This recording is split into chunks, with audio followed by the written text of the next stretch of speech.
Welcome to Real Estate Manager. In this quick tutorial, we'll show you how to display custom property fields in the admin columns and enable filtering right inside your WordPress dashboard, making it easier to manage your listings more efficiently. To get started, head over to your WordPress dashboard and navigate to Real Estate Manager, Settings, Property Settings,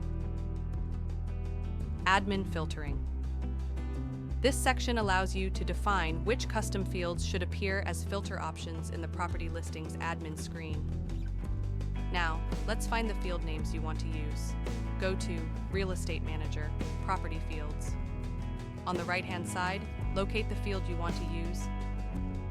Then click the small down arrow icon to expand its settings. You'll see a value labeled Data Name. That's the internal name of the field. Simply copy this name. Return to the admin filtering settings and paste the field name into the text box. You can add multiple fields.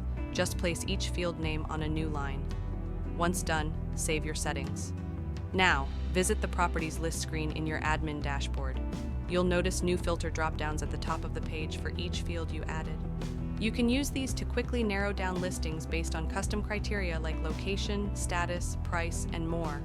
Next, let's add those same custom fields to the admin table columns. Go back to Real Estate Manager, Settings, Property, Settings, Admin Columns. Just like before, enter the field names you want to display. Again, one per line. After saving, head to the Properties page again, and you'll see those custom fields now appear as additional columns in your admin table, giving you a better overview of your listings at a glance. And that's it. You've successfully added custom property fields to your admin filters and columns in Real Estate Manager. It's a quick and easy way to make property management faster and more intuitive. Thanks for watching, and if you found this helpful, don't forget to like and subscribe for more Real Estate Manager tips.